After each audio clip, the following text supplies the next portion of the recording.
देश विदेश की सच्ची खबर सच के साथ। आप देख रहे हैं national India news. North Bengal के मालदा जिले के हल्दीबाड़ी इलाके पर बमबारी सिलसिले में तृणमूल कांग्रेस के अध्यक्ष सहित 3 कार्यकर्ता गिरफ्तार हैं और पल-पल की विशेष खबर यहां पर तृणमूल बूथ अध्यक्ष सहित 3 सक्रिय जमीनी स्तर के कार्यकर्ताओं को मालदा के हल्दीबाड़ी गांव में बमबारी के सिलसिले में गिरफ्तार किया। पुलिस को जमीनी स्तर के डिप्टी हाउस से गिरफ्तार करने की सूचना मिली थी। जिले के राजनीतिक क्षेत्र में इस घटना से घिरा हुआ है। ये ध्यान दिया जाना चाहिए कि गुरुवार दोपहर मालदा पुलिस स्टेशन के चंद्रमानी डो गांव पंचायत के हल्दीबाड़ी इलाके में बम विस्फोट हो गया। विस्फोट में 2 नाबालिग गंभीर रूप से घायल हो गए। उन्हें तुरंत मालदा मेडिकल कॉलेज अस्पताल में भर्ती कराया गया है। रतुआ पुलिस स्टेशन ने पुलिस आपको बता दें यहाँ पर 4 व्यक्तियों को गिरफ्तार कर जांच में जुट गई है। কাদেরকে পুলিশ গ্রেফতার করেছে কি জানেন? পুলিশ আমার বুথ প্রেসিডেন্টকে গ্রেফতার করেছে। ওর বাড়ি তো ওখান থেকে 500 মিটার দূর। যাদেরকে গ্রেফতার করেছে কাহারি 600 মিটার দূর, কাহারি 700 মিটার দূর। 3 জনের। পুলিশ কেন ধরলো ওরাকে এটা আমি বলতে পারছি না। আর ধরবে কেন? কোন দলের বুথ প্রেসিডেন্ট?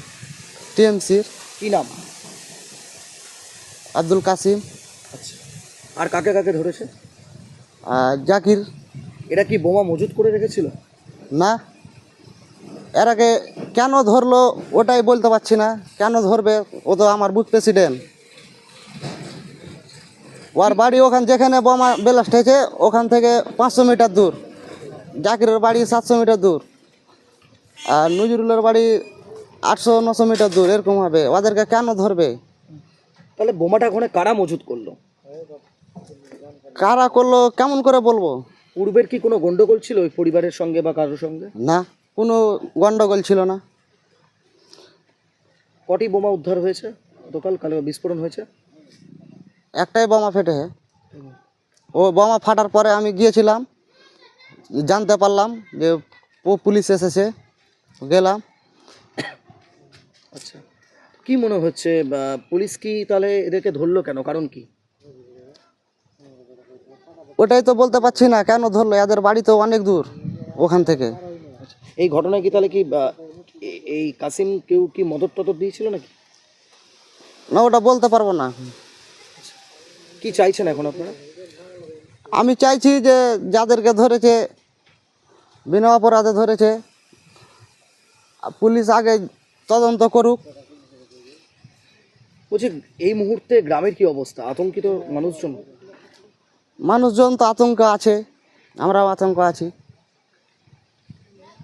আপনার নাম? আমার নাম তারিকুল। আপনি রয়েছেন দায়িত্বে?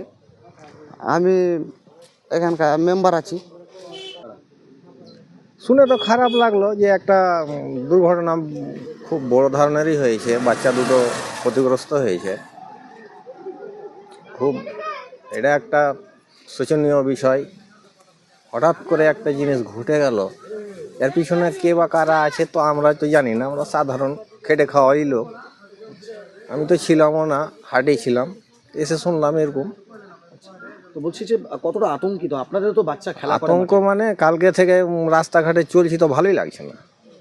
হঠাৎ করে একটা জিনিস ঘটে গেল। আপনারও তো বাচ্চা বাড়িতে খেলাধুলা করে, সেও তো আক্রান্ত হতে পারে এরপর। হ্যাঁ, এই খবর শুনে আমার নিজের বাচ্চাকে যে শাসন করেছি যে এত বড় ঘটনা ঘটলো, তোদের সাথেও ঘটতে পারে। তো খুব খারাপ জিনিস এটা, কিন্তু এটাকে একটা তদন্ত করা। আপনার কি আতঙ্কে রয়েছেন? আতঙ্ক তো আছেই একটা। কি চাইছেন? পুলিশের কাছে কি দাবি করবেন? চাইছি তো অনেক কিছু, কিন্তু করতে কি পারবে? আজকে একটা ঘটলো, ফের দেখবেন 5 দিন পর ফের ঘটিয়েছে, তার মানে শাসন হয় না। পুলিশ তাহলে ঠিকভাবে কাজ করে না? আমি কাউকে দায়ী করছি না, তবে সিস্টেমটা এরকমই আছে। কি নাম আপনার? এমডি আবুল কালাম আজাদ।